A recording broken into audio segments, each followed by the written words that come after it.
So, I'm also going to make a support tier list following my last video with a frontline tier list. As said, this is the first version of it.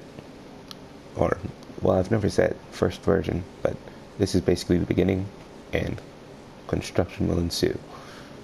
So, the beginning of the support tier list. At D tier, I'm going to put down Grover, okay? Now, he's a really good fighter, don't get me wrong, especially since he's one of the fastest turning characters. And if someone's a really good Grover, he can basically mess you up. But as a healer, he's not too amazing.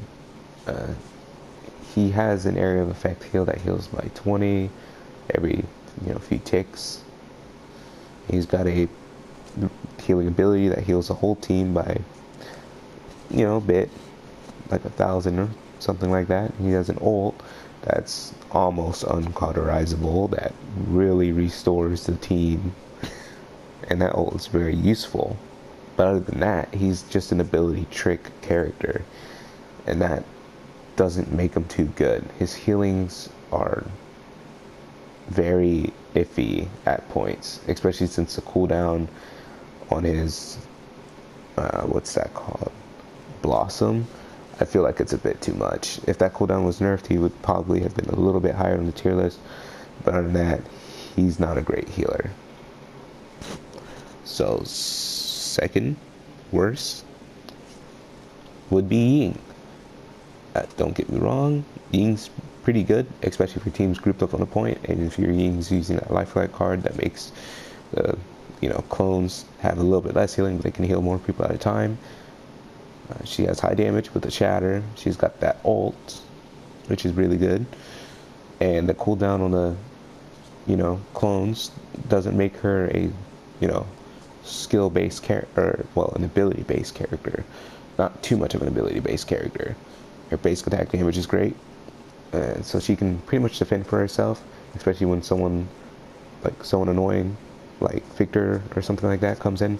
She can really defend herself, and unsuspecting Victor who's just going after Ying because they're a healer and damage thinks, hey, that's a healer, that's easy prey, walks in there, gets hit by 2 clones in the Ying basic attack, they're already at 1 out of 4 quarters of their health, and they're out of there. They still come in. Ying could just summon another clone, hit him with the basic attack, have the clone shatter, because her cooldowns are very low. And she gets her ult very quickly, and her ult is like Grover's ult, but it goes around the whole map, which is amazing. So she's pretty much better than Grover. Now, there's Maldamba, which is one of the best characters, one of the best supports too, top 5 support. And Maldamba's very, very tricky. In a perfect world, he would be number 1 support. But in a not so perfect world, especially for the healing, he's not number 1. And the games, when it comes out the most healing output and it's gonna match, again, he's just not number 1. He has that legendary Makino's Chosen, which is really good. If you heal someone with your mending, they gain quite a bit of health, so that's very useful. He's got a Slither, which is a dodge. It's a short dodge, and it's a very semi-god move. But I'll go, no, it's a temp god move. I'll go into god characters later. So he slithers, and that's a very good move because it can dodge extreme calamities, like, Sky's ult, which till this day, or to this day, players are still not good enough to dodge Sky's ult, which is kind of depressing. But, he can slither by it. Terminus, for example, if he uses his ult, and you happen to be very close to him when he uses it and there's nowhere to hide, once he explodes, just slither. It's very good. He has a gourd that heals your team, damages the enemy's team, and if you have cards for your gourd, you can reveal the enemy's team and I account that for invisible characters. Not too sure if it reveals through stealth. I'm going to assume it reveals through stealth because of the nature given to the gourd. And you can also reduce their healings if they're hit by a gourd. So gourd is like it's feels like an alternate dead zone that's more based around healing instead of damaging. And it does damage per second. So that's pretty much my Damba. He's got really good cards, like Eliminations reduces cooldowns, so he could heal people a lot more quickly. So, he's really good. And Pip is next. Pip is fourth best healer in my opinion. He does a ton of damage. He's probably one of the highest damage characters in the game. But when it comes to healing, he's not too amazing.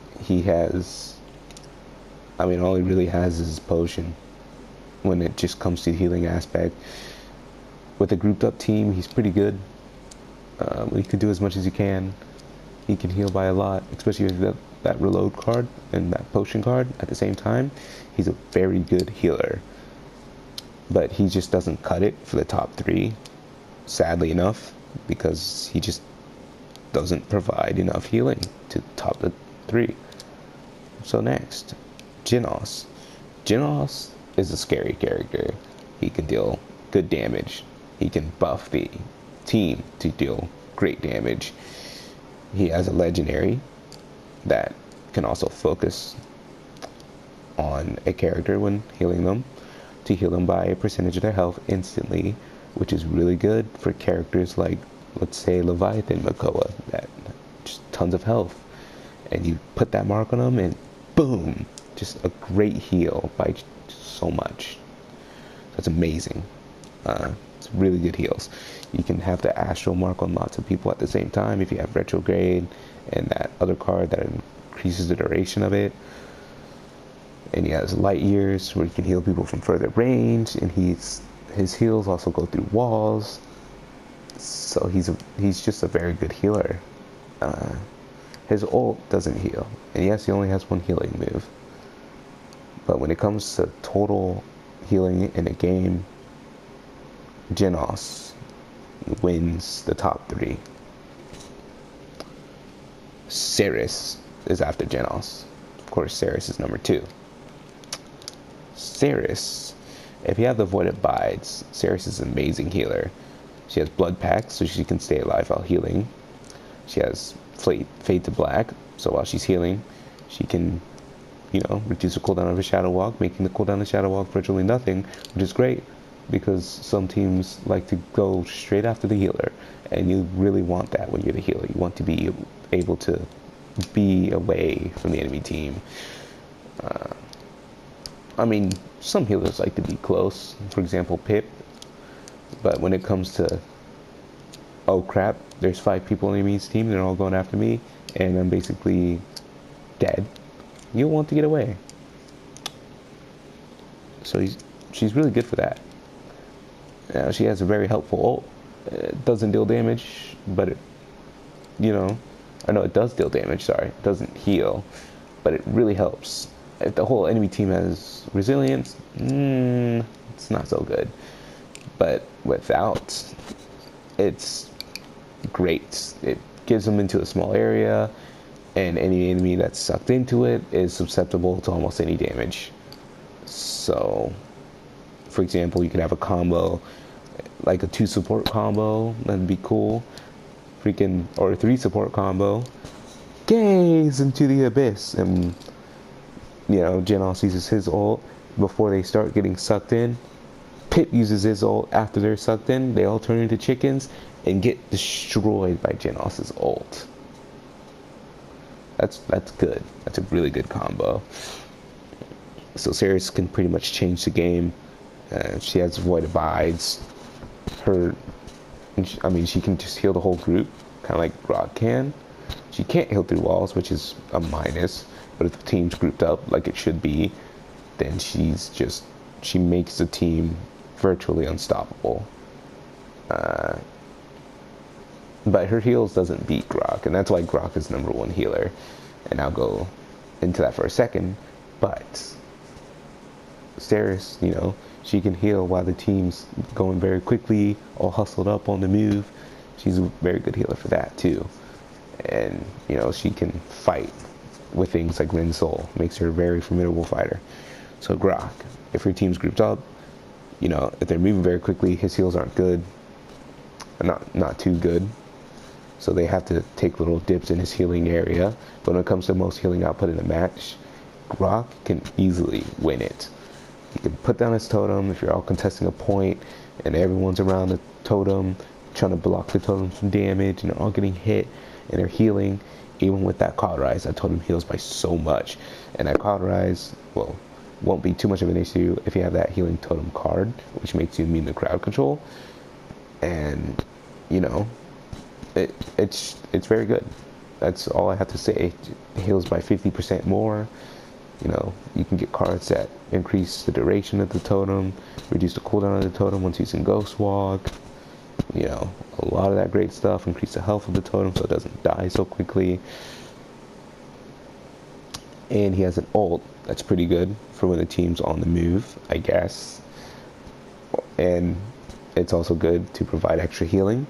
Your whole team's grouped up. Everyone's got that low health left because you're just getting hit by all that damage and that cauterized 90%. He just puts down his totem, uses his ult, and at the same time, that grouped up healing is so much. Even with 90% cauterized, it virtually breaks cauterize. And if everyone on your team has that good rejuvenate, cauterize is gone. It almost doesn't exist at that point. Your team will most likely still be healed to full health even with cauterized 90%. So that's basically my support tier list, the first update of it. If I find any other complications, which I most likely will, then I might change the character placement. But sometimes a complication won't really affect the character's placement. Another thing that makes Grok number one, actually, before I end this, is his Shock Pulse. It does great damage, and it can hit people, you know, from places you can't reach. Like, I remember one time, I got a kill one time. I said one time, twice. Freaking Victor decided to pop his head out, you know, this Victor player on ranked, idiot. And this Vivian was at the back with, like, low health, trying to heal. And I hit Victor with Shock Pulse, and ding, ding, ding, ding, ding, ding, ding, ding, ding. Vivian was dead, even when there's no chance I could have reached her by just basically attacking. So, Grok is good for damage. So, that's all I have to put. You know what? There's another thing Grok can do. That Ghost Walk card. If he uses Ghost Walk right before he dies, and you have that Wraith passive still active, and someone hits him, it'll take him until he gets his Ghost Walk back to actually be able to use the Wraith passives, and then die.